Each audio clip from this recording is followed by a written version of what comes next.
अभी आपके सामने जनाब फैयाज़ रायबरेलवी साहब ने अपने मखसूस अंदाज में कई कलाम पेश किए। आप हजरात समात फरमा रहे थे और अब जिसका इंतज़ार था वो घड़ी अब ख़त्म हो गई है, अब आपके सामने आने वाली है। मौलाना मौसूफ आपके दरमियान हैं और मैं गुजारिश करूंगा जो हजरात बाहर खड़े हुए हैं बराए करम वो फ़र्श अज़ा पे तशरीफ़ लाएँ। मौलाना जावेद साहब मेरी नज़रों के सामने हैं, बराए करम वो फ़र्श अज़ा पे तशरीफ़ लाएँ। और मैं तमामी मोमिनीन इकराम से गुजारिश करता हूँ आप हजरात फ़र्श अज़ा पे तशरीफ़ लाएँ और जो हजरात पीछे बैठे हैं वो बराए करम आगे आ जाएं। हमारे दरमियान खला नहीं होना चाहिए, हम बिला फसल के मानने वाले हैं, फासला बिल्कुल नहीं होना चाहिए। आप हजरात और आगे आ जाएं, आगे सिमट जाएं ताकि बाद में आने वालों के लिए किसी तरह की जहमत ना हो। और खुसूसन मौलाना जब ख़िताब करते हैं तो लोगों का आना जाना होता है तो डिस्टर्ब होता है, परेशानियाँ होती हैं। और मेरी गुजारिश है जिन हजरात ने टोकन नहीं लिया है वो बराए करम वहाँ पे टोकन दिया जा रहा है, वो टोकन ले लें, अपना नाम और मोबाइल नंबर लिख दें। इंशाअल्लाह जिसके खिदमत में होगा उसके नाम का कुरान निकलेगा और इंशाअल्लाह वो ज़ियारत के लिए ज़रूर जाएगा। काहे कि महसूस गर न होती ज़रूरत हुसैन की, महसूस गर न होती ज़रूरत हुसैन की, खिलकत न पैदा करती मशीयत हुसैन की। महसूस गर न होती ज़रूरत हुसैन की, खिलकत न पैदा करती मशीयत हुसैन की। और पाकीज़गी ये नफ्स का ऐलान कीजिए, पाकीज़गी ये नफ्स का ऐलान कीजिए। ईमान की सनद है मोहब्बत हुसैन की, ईमान की सनद है मोहब्बत हुसैन की। और काबे का करबला से तकाबुल ना कीजिए। देखिए आपके मिजाज का शेर पेश कर रहा हूं, समात फरमाए कि काबे का करबला से तकाबुल ना कीजिए, काबे का करबला से तकाबुल ना कीजिए। वो उजरत नबी है ये मेहनत हुसैन की, वो उजरत नबी है ये मेहनत हुसैन की। और हुर की समझ में ये शबे आशूर आ गया, हुर की समझ में ये शबे आशूर आ गया। दोज़ख यजीदियों की है जन्नत हुसैन की, दोज़ख यजीदियों की है जन्नत हुसैन की। और आ जाएगी सिमट के निगाहों में करबला, आ जाएगी सिमट के निगाहों में करबला। जब भी पढ़ेगा कोई ज़ियारत हुसैन की, जब भी पढ़ेगा कोई ज़ियारत हुसैन की। आइए बड़े ही अदब व एहतराम के साथ शहनशाह खिताबत हुज्जतुल इस्लाम वल मुस्लिमीन इज़्ज़त माब आली जनाब मौलाना सैयद कल्ब रशीद साहब से गुजारिश करूंगा कि रौनक अफरोज मिंबर हों। आप हजरात बावाज़ बुलंद नारे सलवात से इस्तकबाल करें मौलाना मौसूफ का। अऊज़ु बिल्लाहि मिनश शैतानिर रजीम, बिस्मिल्लाहिर रहमानिर रहीम। या मन ज़िक्रुहु शरफ़ुन लिज़्ज़ाकिरीन, अल्हम्दुलिल्लाहि रब्बिल आलमीन, वस्सलातु वस्सलामु अला अशरफिल अंबिया वल मुरसलीन, सय्यिदिल अरब वल अजम, जिस्मुहु मुक़द्दसुन मुअत्तरुन मुक़द्दम, नूरुल हुदा मिस्बाहुल ज़ुल्म, शफ़ीउल उमम, साहिबुल जूद वल करम, मौलाना अबुल क़ासिम मुहम्मद हबीब आलिहि तय्यबीन अत्ताहिरीन अल-मासूमीन अल-मज़लूमीन व शफ़ीउल मुज़निबीन। अम्मा बाद फ़क़द क़ाल अल्लाह सुब्हानहु व तआला फ़िल क़ुरानिल करीम, बिस्मिल्लाहिर रहमानिर रहीम, व मा तशाऊना इल्ला अन यशा अल्लाह। सलवात पढ़े मोहम्मद व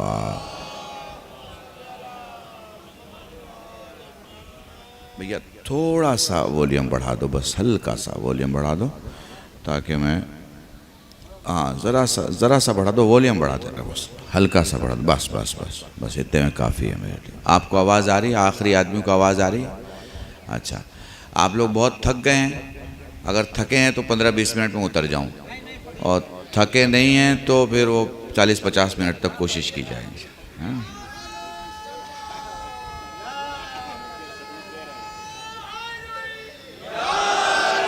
मौला आबाद रखे, सलाम।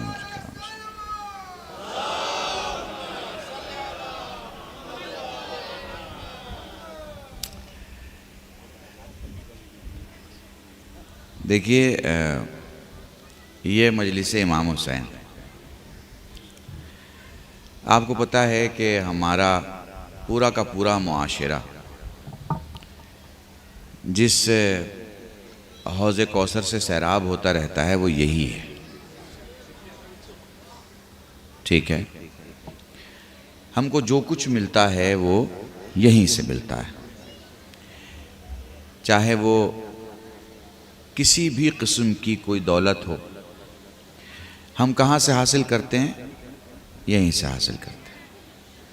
बल्कि मैं ये जुमला कहूँ तो सही होगा कि हम फर्श अज़ा पे नहीं अर्श अज़ा पे बैठे हैं,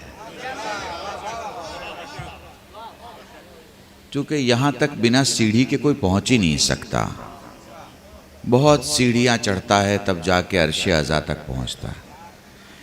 इसीलिए बहुत सारे लोग मजलिस में आके भी नहीं पहुँच पाते। मैं पूरी तवज्जो चाह रहा हूँ।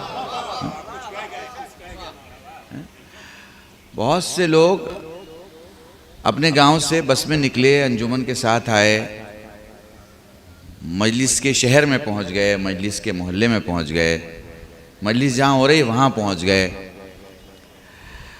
मगर हुजूर अर्श अज़ा पे नहीं आ पाए, चूँकि नाम नहीं लिखा था, नाम नहीं लिखा था। याद रखिएगा, नाम लिखने के लिए आप पहले से दुआ करके चले।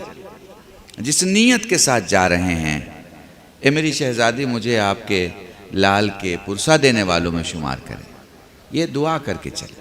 और मैंने 1 साल 1.5 साल पहले, फिर आप लोगों ने क्लिप बना के भी उसे बहुत चलाया, जौनपुर में एक जुमला कहा था, जब कभी कहीं मजलिस में जाएं और फर्श अज़ा पे बैठ ना पाएं तो घर जाके ये ज़रूर सोचें कि ऐसा क्या खा के गए थे कि फर्श अज़ा ने बैठने नहीं दिया। आप इस पे नहीं बैठते हैं, इसकी इजाज़त होती है तो आप बैठ पाते हैं। ये बहुत बुलंद मकाम है, ये इतनी बुलंद जगह है कि यहाँ आपको जो मदीने में चादर के अंदर दिखाई दिए थे वो यहाँ अर्श पे एक साथ दिखाई देते हैं। पता नहीं आप मुझे महसूस कर पा रहे हैं कि नहीं महसूस कर पा रहे हैं। अब एक बार मिलजुल के दुरूद पढ़े मोहम्मद वाह।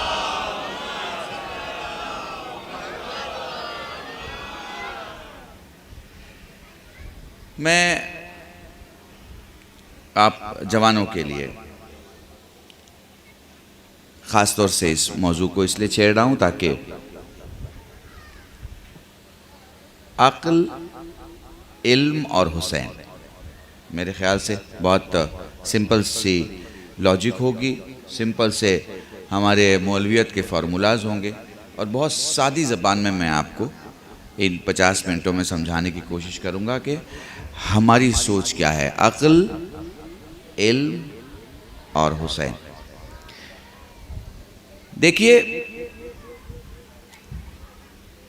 हम दुनिया की एक लौती कौम हैं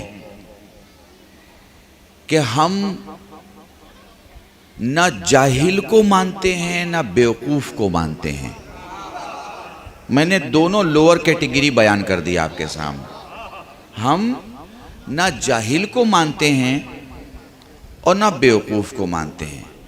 बड़े से बड़े जाहिल तख्त पे आए, पता नहीं मेरा मजमा महसूस कर पा रहा है कि नहीं, बड़े से बड़े जाहिल तख्त पे आए और बड़े से बड़े उस जमाने के इल्म वालों ने उन्हें माना होगा। तारीख उठा के देख लीजिए, हमने नहीं माना। हमने हर तख्त पे बैठे हुए को नहीं माना, क्योंकि हमारे यहाँ सच्चा होने के लिए तख्त कसौटी नहीं है। जो तख्त पे बैठा हो वो सच्चा हो ये ज़रूरी नहीं है। हम इसलिए सबको अपना इमाम नहीं मानते, हम इसलिए सबको अपना रहबर नहीं मानते, हम इसलिए सबको अपना पेशवा नहीं मानते।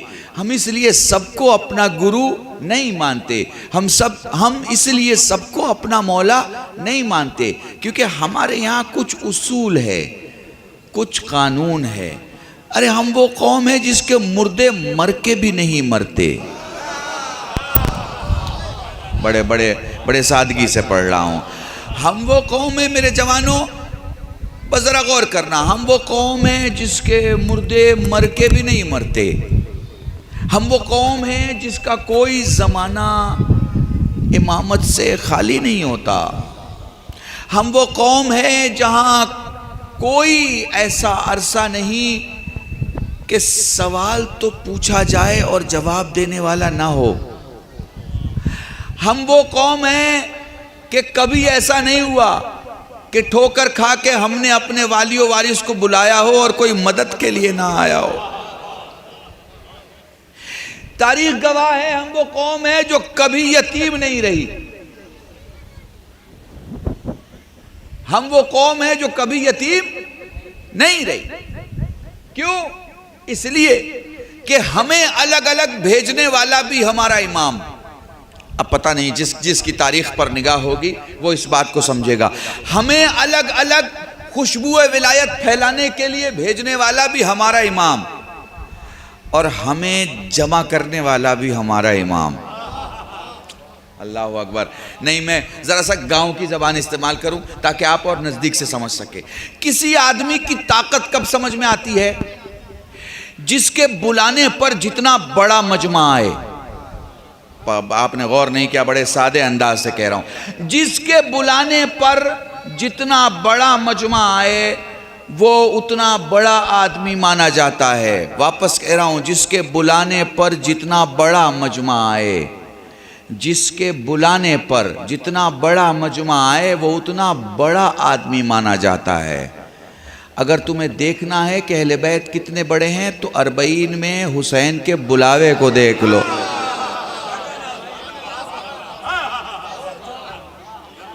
हुसैन की मरकत को देख लो, हुसैन और अली के शहर को देख लो, नजफ को देख लो और करबला को देखो। 1400 पिलर्स, सुतूनों के दरमियान फैली हुई इस इंसानियत की बड़ी आबादी का सर ही सर गवाही देता है। जो कब्र में सो के इतना बड़ा बादशाह है वो जी के कितना बड़ा बादशाह हो। दुरूद पढ़े मोहम्मद वाह।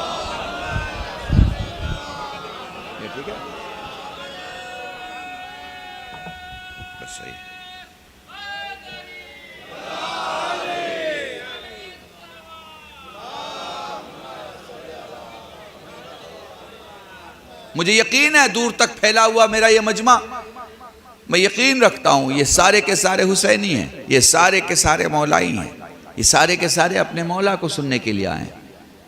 मेरे अजीजों, हम वो कौम है जहाँ अक्ल की इज्जत होती है, जहाँ ये उसूल है, ये मत देखो कौन बोल रहा है, ये देखो क्या बोल रहा है। अक्ल है हमारे यहाँ भाई, उसूल है हमारे यहाँ, ये मत देखो कौन बोल रहा है। हमें चेहरा देखने के लिए नहीं कहा गया कि देखो और फिर सुनो, नहीं। अगर उसकी अच्छी बात है और वो तुम्हारा दुश्मन भी है तो कबूल करो, और अगर बात में दम नहीं है तो ऐसी बातों को ना सुनो जो बात ही ना कहलाएं। वो मेरे साथ रहिएगा। तो अक्ल जरूरी है हमारे यहां। अक्ल कैसे बढ़ सकती है? इल्म से। अक्ल कैसे बढ़ेगी? इल्म से। हाँ, बिल्कुल ऐसा ही सुकूत मुझे चाहिए ताकि मुझे लगे कि मेरा जवान मजमा मुझे समझ रहा है। देखिए, अक्ल को बढ़ाना है तो इल्म हासिल करना होगा। इल्म कैसे बढ़ेगा? सवाल करने से। इल्म सवाल करने से बढ़ेगा, किताब पढ़ने से नहीं। फिर जुमला नजदीक आके कह रहा हूं, किताब पढ़ने से मालूमात बढ़ेगी, इल्म नहीं बढ़ेगा। इल्म बढ़ेगा सवाल करने से। मेरा मजमा समझ रहा है? किताब पढ़ेंगे तो क्या बढ़ेगा?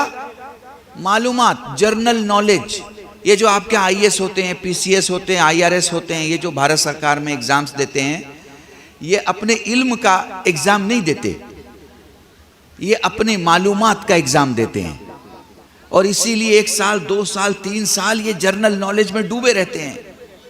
सारी मालूमात इनके पास होती है। ये किसी एक जमीन पे नहीं, हर जमीन पे थोड़ी थोड़ी मालूमात इकट्ठा करते हैं। बात समझ में आ रही है? मालूमात अलग चीज है, इल्म अलग चीज है। मालूमात के लिए आप किताब पढ़िए, आपकी मालूमात बढ़ जाएगी।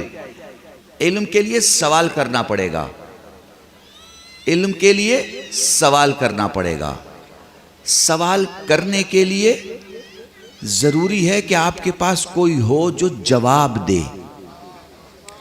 सुनिएगा, रोटी देना अलग चीज है, सवालों के जवाब देना अलग चीज है।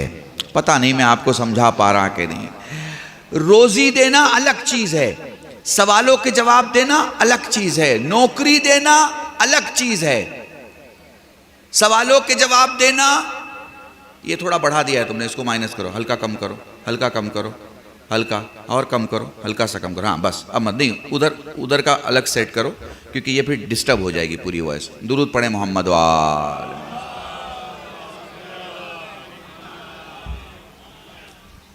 आपकी समझ में आ रही है बात? सवालों का जवाब। जब से इंसानियत ने पूरे समाज में बादशाहत का निजाम लागू किया, बादशाहों को उनके वजीरों ने समझाया कि सब कुछ दो मगर सवाल पूछने मत दो। पता नहीं आप महसूस कर पा रहे हैं कि नहीं कर पा रहे हैं।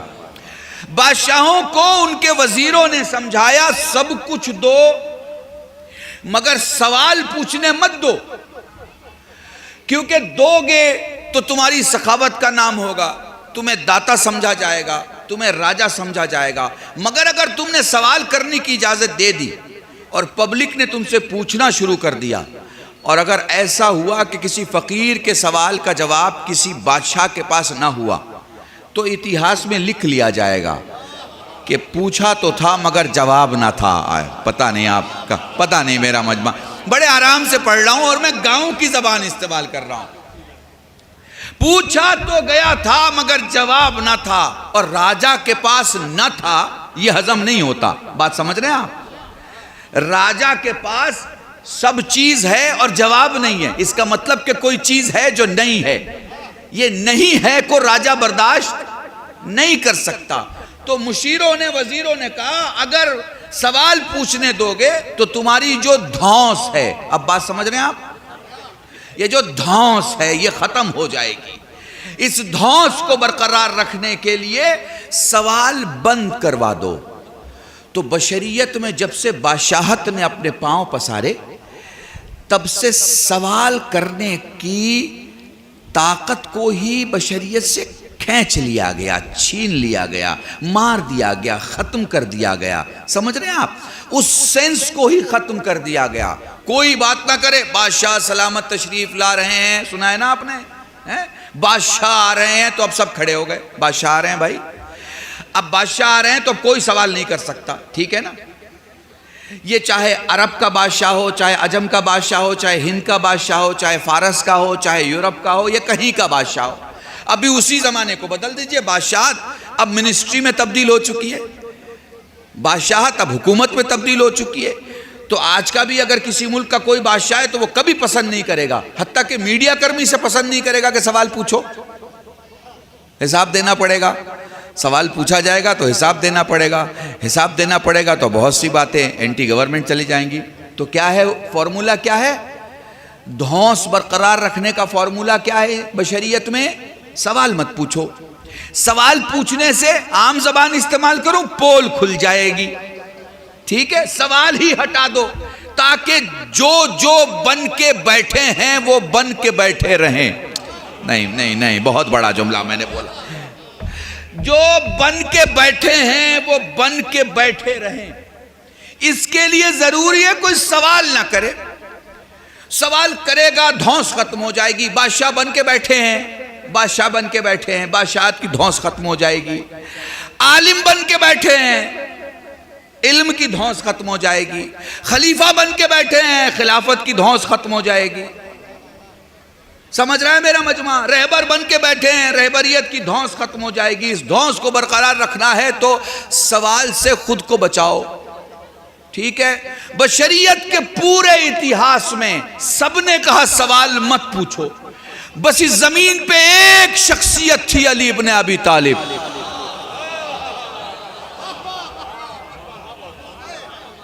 एक जात है अली इब्न अबी तालिब की, जिसने सामने से कहा पूछो। भाई यहीं तक पहुंचाना था आपको, अल्लाह की कसम। यहां से मौजू मेरा शुरू हो रहा है। पूछो, सवाल करो। मेरे जवानों, आज तक आपने कोई ऐसा कॉलेज नहीं होगा जिसमें मैथमेटिक्स का टीचर यह कहे कि मुझसे ज्योग्राफिया की बात पूछो। ज्योग्राफिया का टीचर कहे कि मुझसे केमिस्ट्री की बात पूछो। केमिस्ट्री का टीचर कहे कि मुझसे मैथमेटिक्स की बात पूछो। मैथमेटिक्स का टीचर कहे कि मुझसे कोई और बात पूछो। वो तो अव्वल कहते हैं मत पूछो, मेरे समझाने से समझ जाओ। और अगर पूछना भी है तो वही पूछो जो आज का सबक है। पता नहीं मैं आपको कैसे समझाऊं, इससे सादी मिसाल मैं आपको नहीं दे सकता। भाई अगर पूछना ही है तो आज जो पढ़ाया है उसके बारे में पूछो। चूंकि कल वाला हो सकता है मैं भूल गया हूं, आने कल वाला मुझे खुद पता नहीं है। आज की मैं तैयारी करके आया हूं। ताज़े जो लेक्चरर होते हैं वो जानते हैं कि जब वो कॉलेज में आते हैं थोड़ी तैयारी करके जाते हैं, अपना सिलेबस देख के जाते हैं कि भाई क्या पढ़ाना है, ठीक है ना? तो वो आज पर ध्यान केंद्रित करवाते हैं अपने छात्रों का कि भैया जो पूछना है आज के बारे में पूछो, हमारे सब्जेक्ट से हटके ना पूछो। ये क्या है? ये मक्के मदीने में क्या हो रहा है? ये कोई ईदी नहीं बट रही है, ये कोई कैश नहीं दिया जा रहा है, ये कोई पैसा नहीं दिया जा रहा है। बशरियत की हजारों साल की प्यास को बुझाया जा रहा है। बशरियत की हजारों साल की प्यास को बुझाया जा रहा है। अली ने ऐलान किया है और मिंबर से किया है, घर में नहीं किया है। इसीलिए तो हम ऐलानों को मिंबर से माना करते हैं, कमरों से नहीं माना करते। पता नहीं मेरा मजमा समझ रहा है कि नहीं? हम ऐलानों को मिंबर से मानते हैं।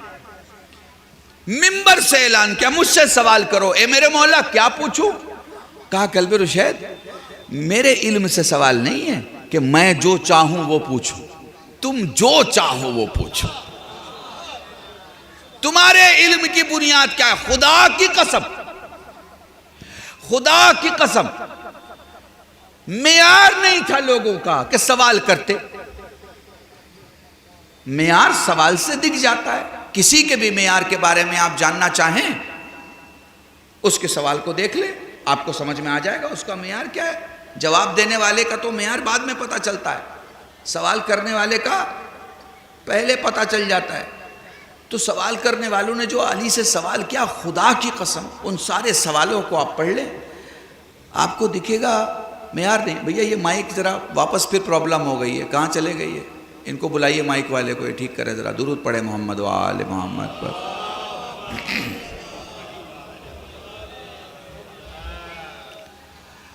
बात समझ में आ रही है आपको? मेयार नहीं है। काश उस मजमे में कोई होता जो अली से कहता, मौला न बोल के कैसे बोले। अल्लाह की कसम, ये जो लैंग्वेज ऑफ आईसाइट है, आंखों के इशारे से जो बात होती है, ये जो दुनिया के बड़े बड़े मुल्क अपनी खुफिया मिशन को इस खुफिया ज़बान से हल करते हैं, अल्लाह की कसम दुनिया की कोई ज़बान ऐसी नहीं थी जिसकी तालीम अली न दे सकते, खुदा की कसम। मगर काश कोई पूछने वाला होता जो ये पूछता। वहाँ तो सवाल का मेयार ये था कि सर पे बाल कितने हैं। अगर बता भी दिया जाए तो किसको फ़ायदा और क्या फ़ायदा? आप समझ रहे हैं?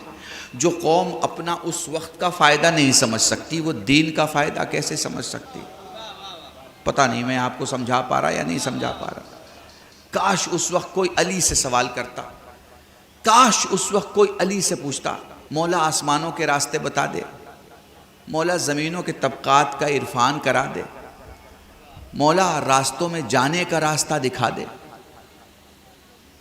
कोई तो बताता, कोई तो बोलता, अगर पूछता तो अली जवाब देते। अच्छा देखिए, तो अली ने कहा पूछो। बात समझ में आ रही है? भैया ये माइक कम करो, माइनस करो, ये बहुत ज़्यादा परेशान कर रहा है, ये वॉइस परेशान करो। कहाँ आवाज़ जा रही? क्या मसला क्या है बताओ मुझे ज़रा सा। ये जो वॉइस है ना, ये हटाओ, ठीक है? नहीं, मिक्सचर, ये वॉइस परेशान करे, वॉइस को कम करो, लोअर लेवल करो, कम करो वॉइस को, वॉल्यूम कम करो, वॉल्यूम कम करो तुम। हाँ, और थोड़ा कम कर दो, हल्का सा, बस। हाँ अभी रहने दो। आपको आ रही है मेरी आवाज़? आ रही है ना? एक बार दुरूद पढ़े, बस इतना ही रहने दो। एक बार दुरूद पढ़े मोहम्मद वाह। जब मैं मसाए पढ़ूंगा तब बढ़ा देना, ठीक है? काश कोई होता जो सवाल करता, काश कोई होता जो पूछता, मगर कोई नहीं था। किसी ने सवाल नहीं किया। जो सवाल किए उसका लेवल और उसका मेयार देख लीजिए क्या था और किस किस्म के सवाल थे। अली इब्न अबी तालिब ने पूरी उम्मत से कहा पूछ लो, ताकि अब तक के बादशाहों ने जो पहरा बिठाया था उस पहरे की कलई खोलते हुए और उन भूमिकाओं के चेहरे से नकाब हटाते हुए अली ने बताया कि यह फैसिलिटी वही दे सकता है जिसके पास जवाब देने का दम हो। पता नहीं, मैं ये सवाल पूछने की फैसिलिटी वही दे सकता है जिसके पास जवाब देने की ताकत हो, जवाब देने की सलाहियत हो। पूछने वालों ने पूछा, अली ने जवाब दिया। मैंने बंबई में एक जुमला कहा था, हम इंसान जवाब देने में कभी कभी एक्सक्यूज लाते हैं, कभी कभी। मसलन आपने कहा किबला आप फलां तारीख को आ जाएंगे, मैंने कहा मैं अभी बताता हूं डायरी देख के, ठीक है? फलां सवाल का जवाब क्या है? मैंने कहा बस अभी चंद मेहमानों के साथ हूं, इनके जाने के बाद आपको कॉल करता हूं, ठीक है? फलां काम में हूं, अभी बताता हूं, अभी फोन आ रहा है, अभी बताता हूं। हम अपने कामों में एक्सक्यूज देते हैं। समझ में आ रही है बात? अली के 63 साल की जिंदगी में मुझे एक सवाल बता दो जहां अली ने कोई एक्सक्यूज दिया हो। अली ने कभी कोई एक्सक्यूज नहीं दिया। यह सवाल पूछा गया, यह जवाब दिया। कभी कभी ऐसा हुआ कि आने वाले के सवाल को भी दोहराया और जवाब को भी दोहराया। अली ने कभी कोई एक्सक्यूज नहीं दिया। मिंबर पे जा रहा हूं, अभी बताता हूं, मुसल्ले पे जा रहा हूं, अभी बताता हूं, मस्जिद में जा रहा हूं, अभी बताता हूं, नबी ने बुलाया है, अभी बताता हूं, घर में जा रहा हूं, अभी बताता हूं, जंग में जा रहा हूं, अभी बताता हूं। कभी अली ने कोई एक्सक्यूज नहीं दिया। हां, ऐसा तो हुआ है कि सवाल करने वाले ने अली से सवाल किया और आपने अपने बेटे हसन से कहा बेटा जरा तुम इसका जवाब दो। आय हाय हाय, कुर्बान जाऊं आपकी खामोशियों पर। बेटा जरा तुम जवाब दो। मेरे मौला ये हसन से जवाब क्यों दिलवा रहे? क्या कल्ब रुशैद ताकि दुनिया को पता चल जाए कि अली के घर का बच्चा भी अली होता है। सलामत रहें। समझ रहा है मेरा मजमा?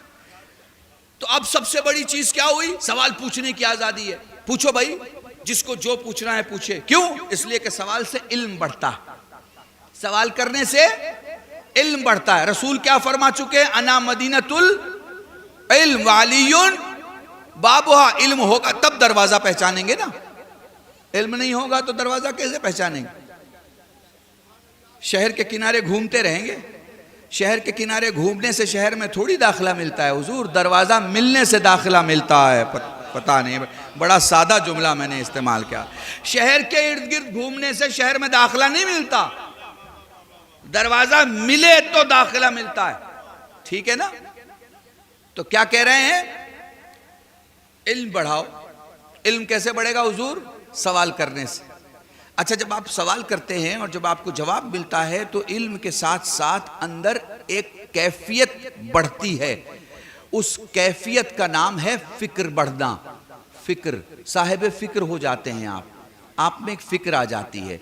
जब आप सवाल पूछते हैं और आपको सही जगह से सही जवाब मिलता है तो फिक्र बनती है। वो फिक्र आगे चल के इनकलाब बनती है। इनकलाब एहतिजाज बनता है।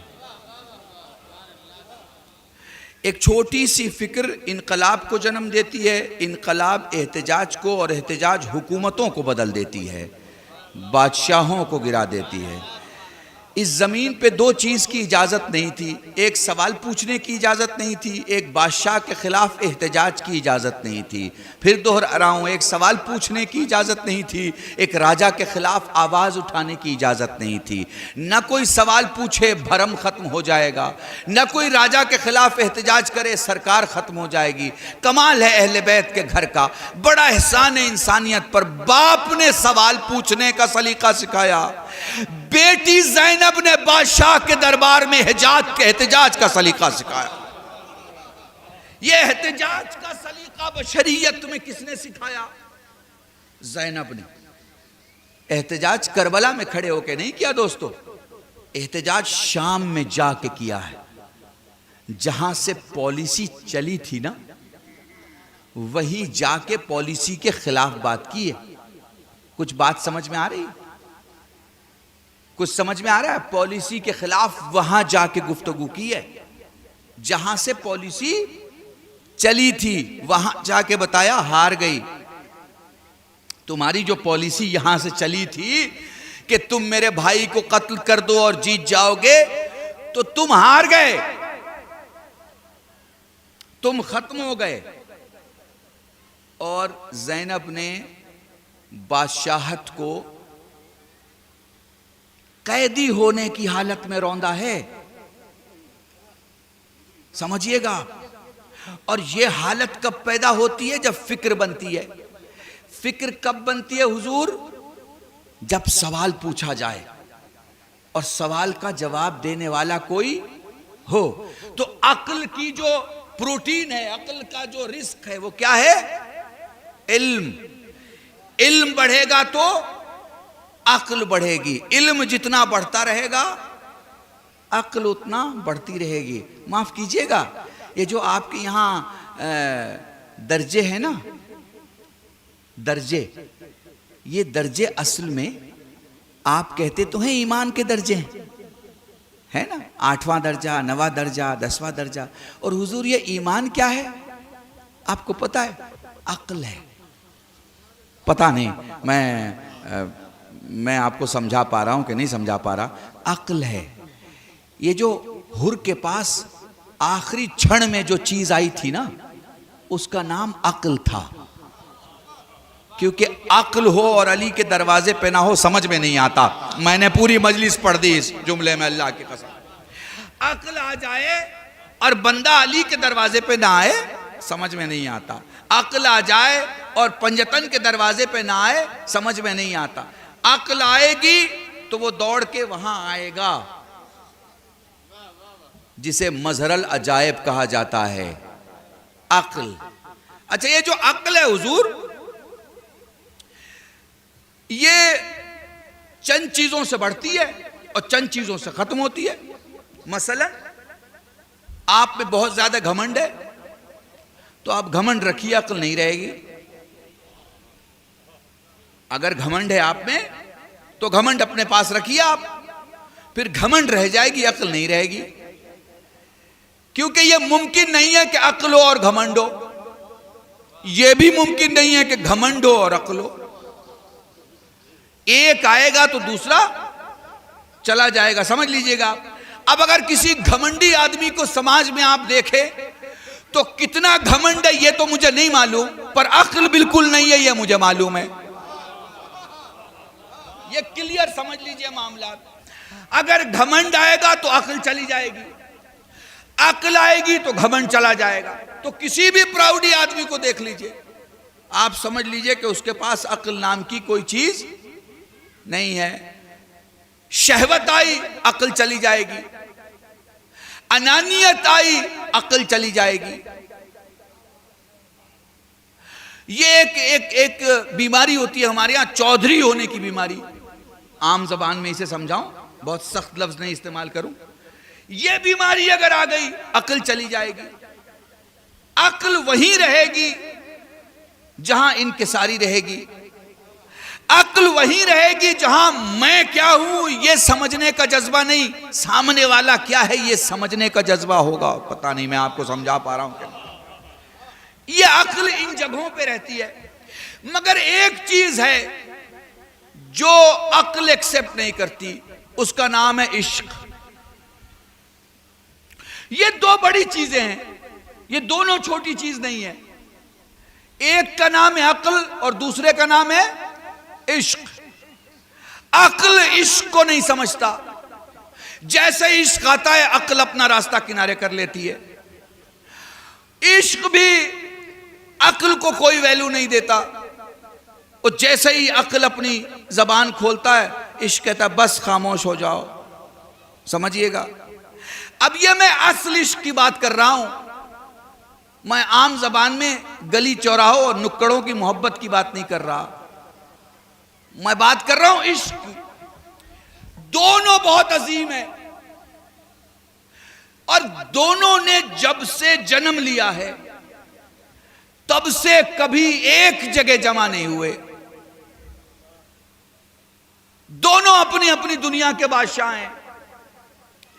अक्ल कहता है आंख से देखो, इश्क कहता है दिल से देखो। अक्ल कहता है सामने आए तो देखो, इश्क कहता है सामने ना हो फिर भी देखो। अक्ल कहती है जो मौजूद हो उसे मानो, इश्क कहता है वो तो कोई भी देख लेगा, उसे मानो जो सबकी आंखों से दिखाई नहीं देता मगर तुम्हें महसूस होता है। अल्लाह की कसम मेरे जवानों, अगर ये महसूस कर लिया आपने तो मैं समझूंगा मैंने मजलिस पढ़ लिया आपके दरमियान। जब से इश्क वजूद में आया या जब से अक्ल वजूद में आई, दोनों एक जगह जमा नहीं हुए, मगर खुदा की कसम ये दोनों अपनी इंतहा में अगर किसी एक जात में जमा हुए तो उसका नाम हुसैन है। मैं मौजू मुकम्मल कर रहा हूं आपके सामने। उस जात का नाम हुसैन है। देखिए, कत्ल के पहले, जुमला सुनिएगा, कत्ल के पहले हुसैन अक्ल ही अक्ल है, कत्ल के बाद हुसैन इश्क ही इश्क है। बहुत बड़ा जुमला था, अल्लाह की कसम बहुत बड़ा जुमला था। अगर कल तक दाद देते रहो तो इस एक जुमले का हक नहीं अदा कर पाओगे। कत्ल के पहले हुसैन अक्ल ही अक्ल है, कत्ल के बाद हुसैन इश्क ही इश्क है। गौर कीजिएगा जरा, करबला में हुसैन का जिस्म बोल रहा है, शाम में हुसैन का सर बोल रहा है। गौर नहीं किया आपने? गौर नहीं किया भाई, अक्ल तो समझ ही नहीं पाएगी इस चीज को। नहीं, थोड़ा और नजदीक आके आपको समझाऊं। ये बताइए, जब जनाब ज़ैनब जनाब सकीना को ढूंढ रही थी और वो अपने बाबा के पास मिली और वो ये कहती हैं कि मुझे मेरे बाबा ने पुकारा, उस वक्त सर मौजूद था क्या बदन पे? नहीं था। तो फिर आवाज कहां से आई? जिस्म से आवाज आई। समझ रहा है मेरा मजमा? शाम में आवाज कहां से आ रही है? सर से आवाज आ रही है। आवाज का आना किसी बात की दलील हो ना हो, जिंदगी की दलील तो है ही। पता नहीं आप क्या सुन रहे? आवाज का आना किसी बात की दलील हो ना हो, जिंदगी की तो दलील है, जिंदगी की दलील है। तो अब जिंदगी की दलील शाम में भी, जिंदगी की दलील करबला में भी। समझ रहा है मेरा मजमा? करबला में भी जिंदगी की दलील, शाम में भी जिंदगी की दलील। बिना सर का जिस्म बता रहा है मैं मरा नहीं,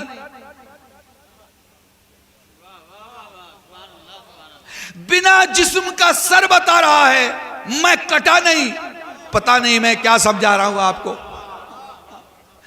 यही तो वो तमाचा था जो हुसैन अपने वजूद से यजीद को मुसलसल मार रहे थे कि जब मैं वहां भी बोल रहा हूं और यहां भी बोल रहा हूं तो तू देख तेरे खंजर ने काटा क्या और मारा क्या। आए हाय हाय, आए हाय हाय, आए हाय। दुरूद पढ़े मोहम्मद वार।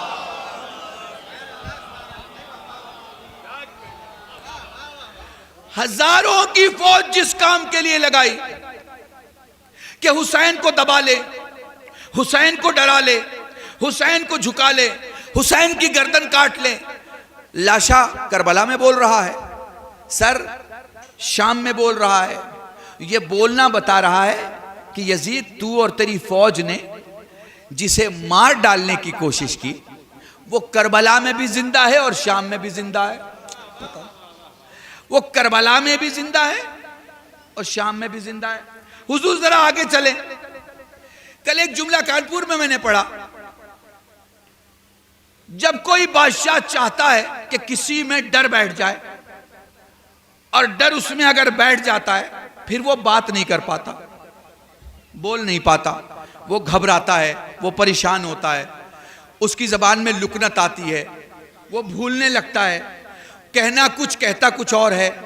आप समझ रहे हैं ना, इंसानों में यही होता है ना, जब कोई घबरा जाता है तो हत्ता के वो अपना नाम भी भूल जाता है, हत्ता के एड्रेस भूल जाता है, हत्ता के सवाल भूल जाता है, हत्ता के बाद भूल जाता है, हत्ता के कहां से आ रहा है ये भूल जाता है। ठीक है ना, जब कोई घबराता है, कोई डरता है, लुकनत आती है, होंठ कांपते हैं। देखिए हुसैन उस वक्त खुतबा दे रहे हैं जिस वक्त उलमा ये लिख चुके हैं कि प्यास की इतनी शिद्दत थी कि अगर कोई बोलता तो रुखसारों से खून निकलते थे।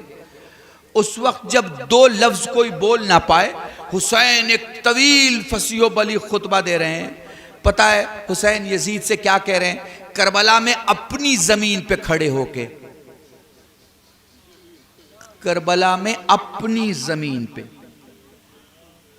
किसी बादशाह की नहीं, करबला में अपनी जमीन पे खड़े होके हुसैन यजीद को ये समझा रहे हैं, तू मुझे डराना चाहता था ना, भेज अपने किसी फौजी को कि वो देखे हुसैन डरा के नहीं डरा। देख मैं खुतबा दे रहा हूं, मैं डरा नहीं। देख मेरे अल्फाज ठीक निकल रहे हैं, मैं डरा नहीं। देख अभी अजान होगी, मैं खड़ा हो जाऊंगा, डरा नहीं। देख मैं तीरों के साए में नमाज पढ़ूंगा, मैं डरा नहीं। देख मेरा क़याम शुरू हो रहा है, मैं डरा नहीं। मेरी क़िरात शुरू हो रही है, मैं डरा नहीं। मेरा रुकू शुरू हो रहा है, मैं डरा नहीं। मेरा सजदा शुरू हो रहा है, मैं डरा नहीं। यजीद अपने भेजे हुए शिमर से सवाल कर ले कि जब वो तलवार चला रहा था, मेरी आंखों में देख रहा था, मेरी आंखों में डर नहीं था। पता नहीं मैं क्या पढ़ रहा हूं आपके सामने। अल्लाह की कसम पूछ ले यजीद शिमर से कि अपने खून के आखिरी कतरे के बहने तक हुसैन डरा नहीं। यजीद मैं हुसैन हूं, मुझे तू क्या डराएगा? तू डरा भी पाए तो कोशिश करके देख ले, मेरा अली असगर भी तुझसे नहीं डरेगा। दुरूद पढ़े मोहम्मद वाह। कोशिश करके देख ले, कर कोशिश और देख। अगर तू मुझे डरा पाए, तू डरा नहीं सकता, तू मुझे डरा नहीं सकता, तू मेरे बच्चे को भी डरा नहीं सकता। और ये जो मुस्कुरा रहे हैं ना, अली असगर जो मुस्कुरा रहे हैं, ये अली असगर का मुस्कुराना यजीद की पूरी बादशाहत का मजाक है। आपने गौर नहीं किया अल्लाह की कसम। हाँ, तू सोचता था तू हमें मार के बहुत बड़ी शख्सियत साबित कर लेगा अपने आप को। तू कहाँ, तेरी हैसियत कहाँ और मेरा बाबा कहाँ? पता नहीं, आपने इस पे भी गौर नहीं किया। तू कहाँ, तेरी हैसियत कहाँ और मेरा बाबा कहाँ? तू नजिस और हराम, वो पाक ताहिर और मुतहर। अली असगर ने भी, इसलिए जब अली असगर की, अली अकबर की, अब्बास की, कासिम की, ओनो मोहम्मद की, करबला वालों की कहीं मजलिस हो तो ये सोच के मत जाया करो कि वहां क्या मिलेगा, खाना मिलेगा कि नहीं मिलेगा, पैसा मिलेगा कि नहीं मिलेगा, जगह मिलेगी कि नहीं मिलेगी, इज्जत मिलेगी कि नहीं मिलेगी, नाम मिलेगा कि नहीं मिलेगा।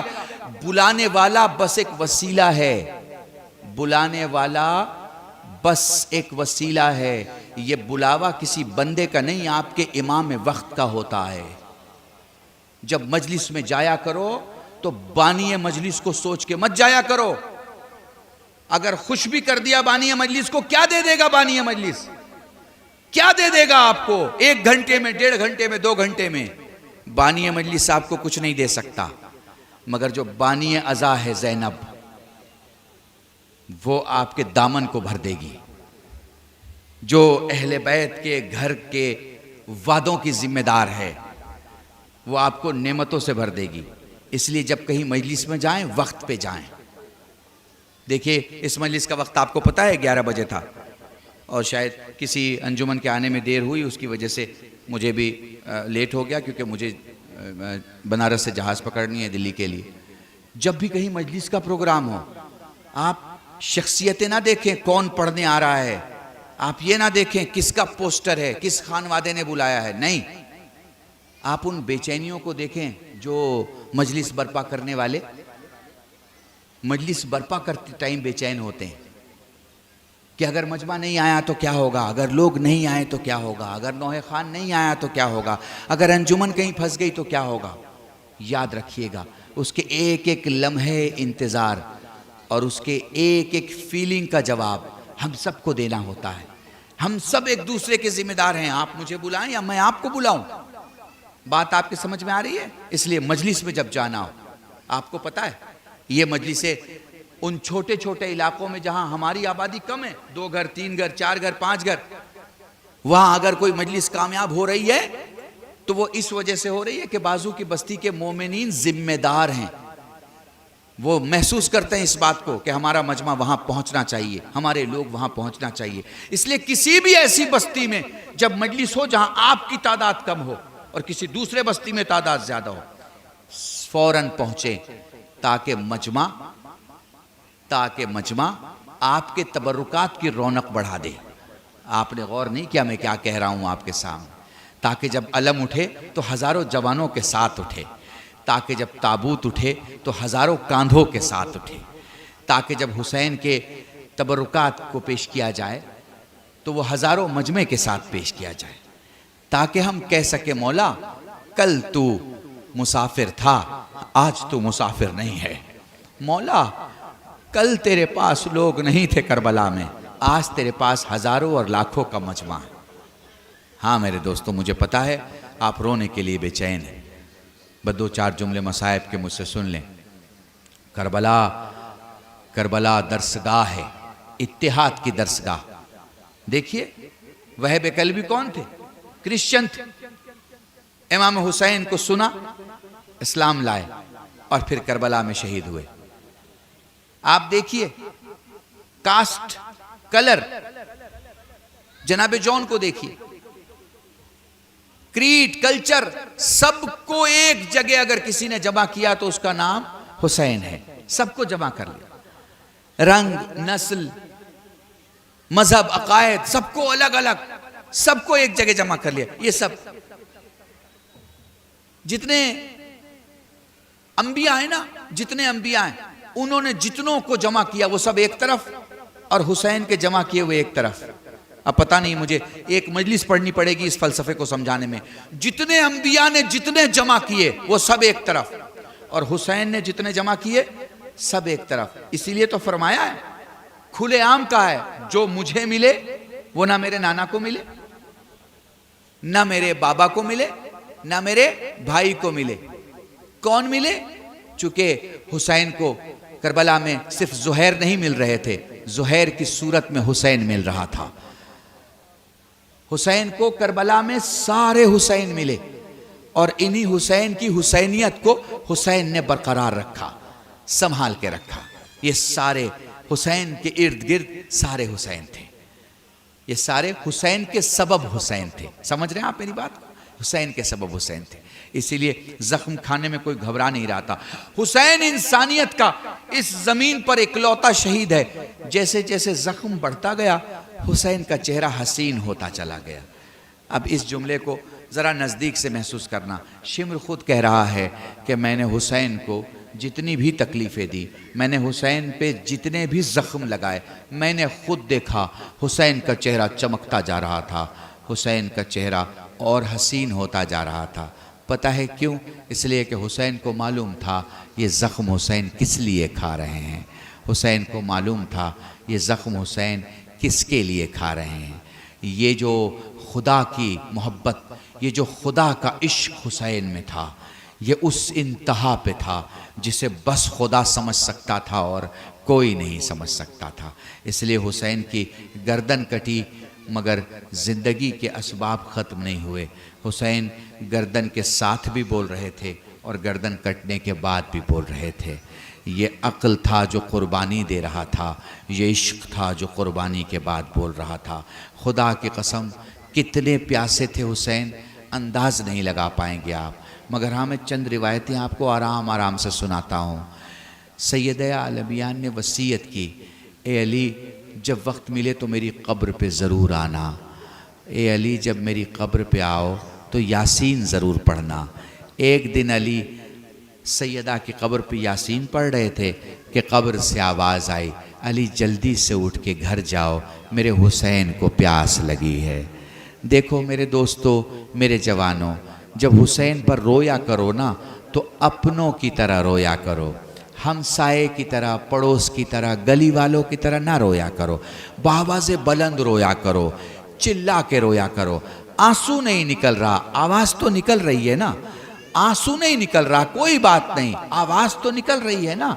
ये मेरे मौला ने समझाया है। जब किसी ने सवाल किया मौला कैसे रोएं, का आंसू का वो कतरा जो आँखों में रह जाए मोमिन का, जो आँखों से बाहर आए सालिहीन का, जो दाढ़ी के बाल तक आए अंबिया का, जो सीने के बाल तक आए हम इमामों का। ए मौला जिसमें आवाज़ बुलंद हो जाए, रो के फरमाए मेरी दादी फातिमा का। जब भी मेरी दादी रोती है बावाज़े बुलंद रोती है। इसलिए जब भी रोया करो ये ना देखा करो तुम्हें कौन देख रहा है। बस मेरी एक बात याद रखा करो, इस मजलिस में 3 बेटियां मौजूद होती हैं, एक नबी की बेटी, एक अली की बेटी और 4 साल की हुसैन की बेटी सकीना। जज़ाकुमुल्लाह, खुदा तुम्हें कोई गम ना दे सिवाय गमे सैयदुल शुहदा के। चलो मैं तुम्हें करबला लेके चलता हूँ। चलो याद करते हैं हुसैन। हुसैन ने कितनी मुसीबत उठाई। चंद जुमले मसाइब के सुन लो और मजलिस तमाम है। बोलो बोलो हुसैन के। अली अकबर ने हाथों को जोड़ा, बाबा मरने की इजाजत दे दे। हुसैन फरमाते मेरे लाल, हुसैन फरमाते मेरे लाल जा अपनी फूफी से इजाज़त ले ले। फूफी के पास आए, फूफी अम्मा मरने की इजाज़त दे दे। मेरे लाल जा अपनी माँ से इजाज़त ले ले। फिज़ा कहती हैं पहली बार अली अकबर अपने माँ के खैमे के दरवाजे पे खड़े हैं, अम्मा सलाम। जब तक अली अकबर ने नहीं पुकारा था लैला को दिखाई दे रहा था, मगर जैसे ही फरमाया अम्मा सलाम, फिजा कहती है मैंने देखा लैला दरवाज़ा ढूंढने लगी। जज़ाकुमुल्लाह, मौला तुम्हें सलामत रखे। ऐसे ही बावाज़े बुलंद किया करो ताकि सकीना तुम्हारी आवाज़ों को सुन के सैयद सज्जाद से कहे भैया अगर ये करबला के मैदान में होते, भैया मुझे तमाचे न मारे जाते, भैया मेरे बुंदे न छीने जाते। जज़ाकुमुल्लाह। बोलो अली अकबर के सामने लैला आकर खड़ी हो गई। मेरे लाल तूने मुझे माँ कह के पुकारा। 18 बरस में पहली मर्तबा अली अकबर ने अपनी माँ को माँ कह के पुकारा।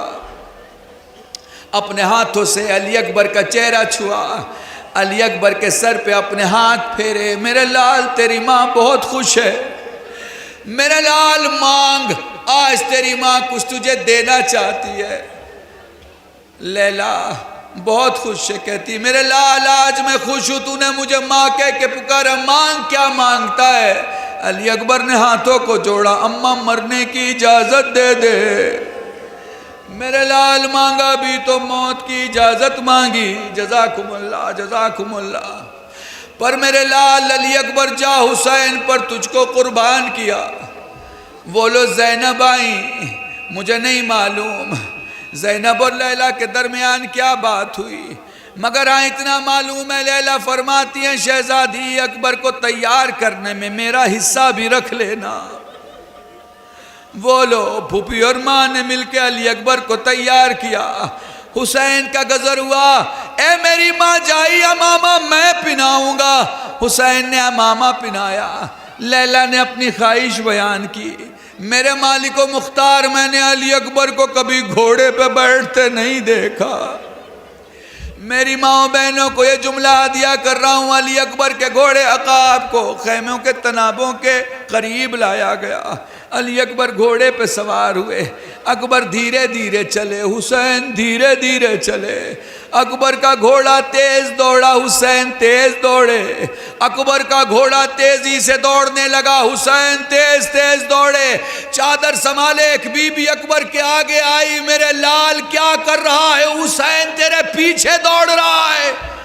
अली अकबर ने घोड़ा रोका, घोड़े से उतर के कहते बाबा तू तो मुझे खुदा हाफिज कर चुका, फिर बाबा मेरे पीछे पीछे क्यों आ रहा है? मेरे लाल अगर तू साहिब औलाद होता ये सवाल ना करता। बोलो अली अकबर ने फिर खुदा हाफिज किया। अली अकबर मैदान में आ गए। वो लोग चारों तरफ से जालिमों ने अली अकबर को घेरा। मुझे पूरे मसाइब नहीं पढ़ने, मैं बस चंद जुमले पढ़ रहा हूँ। वो लोग अल्लामा अज़हर ज़ैदी जुमला पढ़ा करते थे। हुसैन रेत के टीले पर, अकबर घोड़े पर, ज़ैनब खैमे के दर पे, लैला मुसल्ले पे। थोड़ी देर प्यासे ने जंग की, फिर क्या हुआ? अकबर घोड़े से गिरे, हुसैन रेत के टीले से गिरे, ज़ैनब खैमे के दर पे गिरी, लैला मुसल्ले पे गिरी। मेरे अल्लाह, मेरे अली अकबर की खैर हो, जज़ाकुमुल्लाह। बोलो हुसैन धीरे धीरे अली अकबर के पास पहुंचे, अपने अली अकबर पे झुके, इतना झुके कि जुल्फ़ें अकबर के कानों से टकराने लगी। अली अकबर ने आंखें खोली, एक हाथ सीने पे था, दूसरे हाथ से पेशानी साफ की, दाढ़ी पे लगे हुए धूल को साफ किया, जुल्फों को झाड़ के कहते हैं बाबा तुझे देख के ऐसा लगता है जैसे तू मुझ तक आते आते कई बार ठोकरे खा के गिरा है और कई बार ठोकरे खा के उठा है। ए मेरे लाल ना पूछ मैं तुझ तक कैसे आया, मगर मेरे बेटे तेरा हाथ सीने पे क्यों है? बाबा बर्छी लगी है। हुसैन ने आस्तीनें समेटी, अपनी उंगलियों को बर्छी की अनी में पेवस किया। हुसैन ने चाह अली अकबर की बर्छी खींचे, हुसैन को लगा मेरा अली अकबर कांप रहा है। नई मसाइब सुनने के पहले समझो, अगर मेरे हाथ के बीचों बीच कोई छुरी लग जाए तो कोई शख्स अगर छुरी के ऊपरी हिस्से को पकड़ेगा मेरा पूरा हाथ कांपेगा। अब अगर महसूस कर सको तो महसूस कर लेना। हुसैन ने बर्छी की अनी में अपनी उंगलियों को पेवस किया। जैसे ही हुसैन ने अपनी उंगलियों को पेवस किया अली अकबर कांपने लगे। जब तीसरी बार ऐसा हुआ, खून से भरे हुए हाथ को अली अकबर ने उठाया, बाबा के सर पर रख के कहा बाबा बर्छी खींच, मैं नहीं कांप रहा, करबला हिल रही है। जज़ाकुमुल्लाह, जज़ाकुमुल्लाह। खुदा तुम्हें कोई गम न दे सिवाय गमे सैयदुश्शोदा के। बस 2 रिवायतें सुन लो और मजलिस तमाम है। बोलो अली अकबर के सीने से बर्छी का फल निकाला गया। अब क्या मुझे बयान करने की ज़रूरत है क्या हाल हुआ होगा? बोलो हुसैन मैदान में आ गए, बोलो हुसैन घोड़े से ज़मीन पे आ गए, बोलो करबला में चारों तरफ आंधियां चलने लगी। मगर इससे पहले मौरिख लिखता है एक वक्त ऐसा आया जब जुलजना ने हुसैन का तवाफ़ करना शुरू किया। कहता है खुद को मेरी पीठ पे डाल दे। हुसैन कहते हैं क्या करेगा? तेरे नाना के रोज़े पे ले जाऊंगा, तेरे बाबा की कब्र पे ले जाऊंगा, तेरे अम्मा की मरकत पे ले जाऊंगा। जुलजना देख वो मेरे नाना खड़े हैं, वो देख मेरे बाबा मौजूद हैं, वो देख नशेब में मेरी माँ मौजूद है। मगर जुलजना अगर तू कुछ करना चाहता है तो मेरे हाथों के दरमियान अपनी गर्दन डाल दे। जुलजना ने गर्दन डाली। धीरे धीरे जुलजना ने हुसैन को उठाना शुरू किया। धीरे धीरे हुसैन उठते चले गए और उठा हुसैन और उठे। जुलजना से कहते हैं जरा और उठा। हुसैन और उठते चले गए। जुलजना कहता मौला क्या देखना चाहता है? जुलजना देखूं तो सही मेरा अली अकबर कहां सो रहा है। हाय रे अली अकबर, हाय रे हुसैन, हाय रे करबला। अला लानतुल्लाह अलल कौमिल ज़ालिमीन सयअलमुल लज़ीना ज़लमू अय्युमुनक़लबिन यन्क़लिबून इन्ना लिल्लाहि व इन्ना इलैहि राजिऊन। अल्लाहुम्मा अर्ज़ुक़ना ईमानन सादिक़न व लिसानन ज़ाकिरन व इल्मन नाफ़िअन व वलदन सालिहन व अमलन मुतक़ब्बलन व तौबतन नसूहा। सल्लल्लाहु अला मुहम्मदिन व आलिहि तय्यबीन अत्ताहिरीन बिफ़ज़लिका व रहमतिका या अरहमर राहिमीन। मातम हुसैन।